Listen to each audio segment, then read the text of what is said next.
Selamat datang di dunia novel. Episode 6280, Wanita Tercantik di Zaman Kuno. Saat suara itu bergema, pemandangan di sekitar Chu Feng tidak berubah, dan semua orang berdiri di posisi semula. Namun ruang telah berubah. Semua orang membeku pada saat itu, seakan-akan ketakutan. Bahkan kobaran api pun terhenti. Semuanya beku. Kecuali Chu Feng dan pemilik suara itu. Itu suara wanita, dan api yang seharusnya berkobar justru terkoyak. Sosok yang anggun berjalan keluar dari api dengan langkah yang elegan. Wanita yang cantik. Kepala dengan rambut merah menyala, dengan beberapa gelombang, berhamburan ke bawah bagai api. Matanya besar, namun juga merah menyala, dan bulu matanya yang panjang juga merah menyala.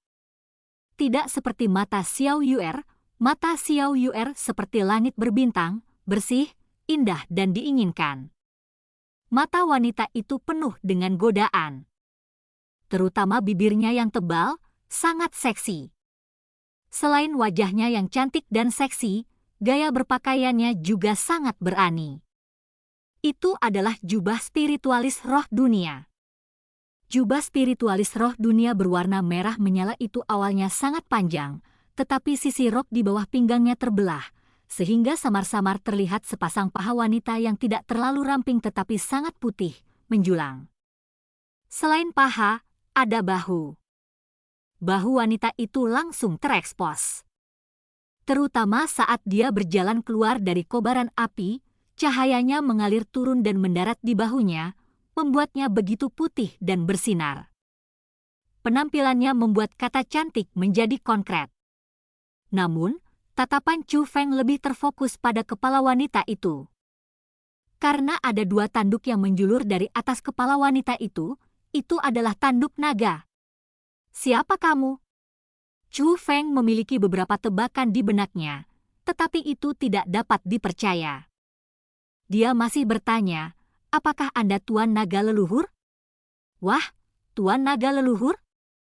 Itukah sisa-sisa Tuan Naga Leluhur? Kerangka besar itu? Ternyata dia adalah saudari yang cantik. Egi dengan gembira meletakkan kedua tangannya di depan dagunya. Tidak ada rasa takut di matanya yang indah, hanya rasa terkejut. Konon katanya wanita pun menyukai wanita cantik. Namun seberapa luaskah visi yang mulia ratu? Terlihat betapa cantiknya wanita di hadapan kita ini. Berbicara soal keindahan, kecantikan Xiao Yuer, demikian pula Egi roh dunia Chu Feng, berada pada tingkatan yang membuat orang tidak dapat berpaling begitu melihatnya. Namun wanita berambut merah di depannya tidak jauh berbeda dengan Egi dan Xiao Yuer. Terutama tubuhnya yang seksi dan wajahnya yang seksi membuatnya cantik dan unik. Bukan hanya pria saja yang tergoda tetapi wanita juga akan tergoda. Kamu sangat tidak biasa, anak kecil. Apakah kamu benar-benar tidak takut mati? Saat dia berbicara, wanita itu sudah berjalan mendekati Chu Feng. Itu sangat dekat. Jadi dia tiba-tiba menempelkan tangannya di jantung Chu Feng. Oh, kamu telah melihat dunia. Kamu bahkan tidak tersipu atau detak jantungmu bertambah cepat saat melihatku? Lalu dia mengalihkan pandangannya ke Xiao Yuer. Memang, gadis ini sangat cantik. Tapi sepertinya ada seseorang yang lebih cantik di dalam dirimu, kan? Setelah wanita itu selesai berbicara, detak jantung Chu Feng bertambah cepat, kulit kepalanya mati rasa, dan semua bulu di tubuhnya berdiri. Karena wanita yang awalnya berdiri di depannya menghilang, dia memasuki ruang spiritual Chu Feng. Jenis kultivasi seperti apa yang perlu dimiliki seseorang untuk dapat melakukan hal ini? Kamu betul-betul bisa masuk? Ketika Egi melihat wanita itu memasuki alam spiritual, mulutnya terbuka sedikit karena terkejut dan matanya semakin membelalak. Kau memang cantik. Kalau kau di zaman dulu, gelar wanita tercantik milikku pasti sudah kau rebut. Ucap wanita berambut merah itu sambil menatap tajam ke arah Egi. apakah kau benar-benar Tuan Naga Leluhur? Tanya Egi. Wanita berambut merah itu tersenyum balik namun tidak menjawab. Sebaliknya, dia mengalihkan pandangannya ke arah pedang Asura, tatapannya menjadi serius. Pedang ini kelihatannya sangat rumit. Namun saat wanita berambut merah itu selesai berbicara, sebelum dia bisa melakukan apapun, pedang Asura berbicara, "Keluar dari sini." Begitu kata-kata itu keluar, wajah wanita berambut merah itu berubah drastis. Karena saat kata itu bergema, suatu kekuatan dahsyat menyapu ke arahnya, dengan paksa mengusirnya dari dunia spiritual Chu Feng. Bahkan setelah keluar dari ruang spiritual Chu Feng, dia mundur beberapa langkah sebelum menenangkan diri. "Aku akan pergi." Wanita itu mengangkat kepalanya dan menatap Chu Feng lagi. Keterkejutan tampak jelas di mata merahnya yang indah. Tetapi dia tidak takut, sebaliknya dia agak bersemangat. Ternyata lebih mudah dari yang kukira. Wanita berambut merah itu menatap Chu Feng dan tersenyum. "Senior, apakah Anda benar-benar Tuan Naga Leluhur?" Chu Feng bertanya lagi. Meski sekarang masih belum pasti, Chu Feng merasa bahwa kemungkinan bahwa orang di depannya adalah Tuan Naga Leluhur telah meningkat pesat. Bukan karena alasan lain, hanya karena dia terlalu kuat. Dia bukan hanya seorang seniman bela diri yang kuat, dia juga seorang spiritualis roh dunia yang sangat kuat. "Jangan panggil aku senior," itu membuatku terlihat menahan diri. Wanita itu mengangkat sudut mulutnya, tersenyum cerah dan dengan cara yang sangat santai. "Maaf, Tuan. Saya junior yang memberi salam." Chu Feng buru-buru membungkuk. "Apa yang terjadi?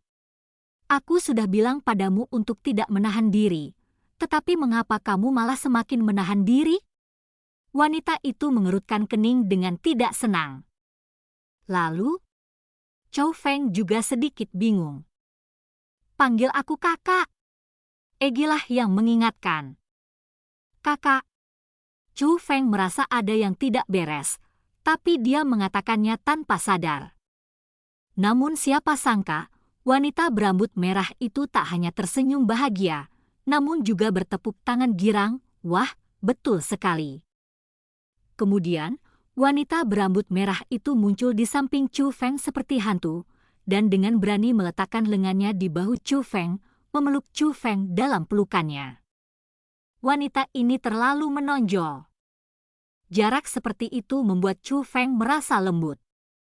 "Namamu Chu Feng, kan? Mulai sekarang, kau akan menjadi adikku." Chu Feng terdiam sesaat.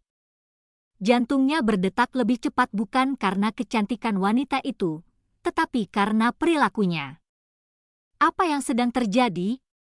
Apakah ini benar-benar sisa-sisa naga leluhur? Bukankah sisa-sisa naga leluhur sudah mati? Jadi kamu tidak mati? Sekalipun kamu tidak mati, mengapa perilakunya begitu berbeda dari apa yang saya bayangkan? Faktanya, Chu Feng telah memikirkan seperti apa sisa-sisa naga leluhur saat dia masih hidup. Apa yang dibayangkannya adalah seorang lelaki tua yang tegap dan kuat namun bermartabat. Yang ada di depanmu? Itu sama sekali tidak ada hubungannya dengan apa yang dibayangkan Chu Feng. Wanita berambut merah itu melirik anggota klan naga totem yang masih berlutut di tanah. "Saudaraku, jangan gugup. Aku ingin bertanya kepadamu. Apakah menurutmu klan naga totem harus dimusnahkan?" Mendengar ini, hati Chu Feng bergetar. Chu Feng tidak tahu banyak tentang sisa-sisa naga leluhur. Tapi kudengar status klan naga totem saat ini semuanya berkat sisa-sisa naga leluhur ini. Meskipun begitu, klan naga totem sangat menghormati sisa-sisa naga leluhur dan bersedia melindunginya dengan nyawa mereka. Namun pikirkanlah dari sudut pandang lain.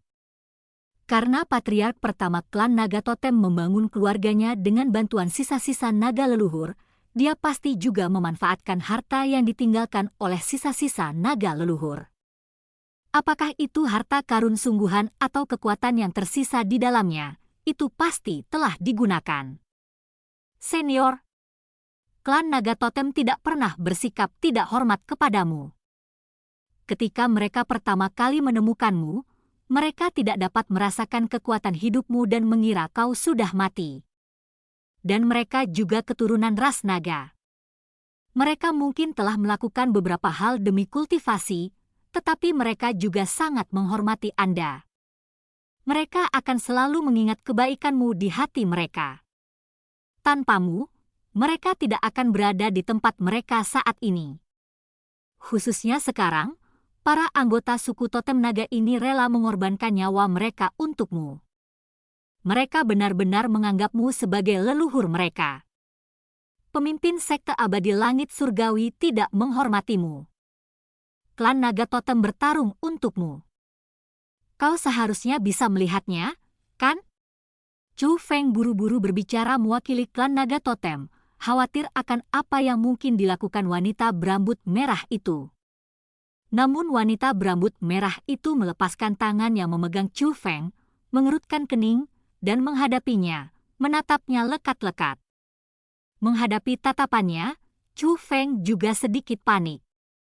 Wanita ini terlalu kuat. Meskipun pedang Asura dapat mendorongnya keluar dari dunia spiritual, pedang Asura tidak pernah peduli dengan hidup atau matinya sendiri. Jika wanita ini benar-benar ingin melakukan sesuatu, tidak ada seorang pun yang hadir dapat menghentikannya. Kau benar?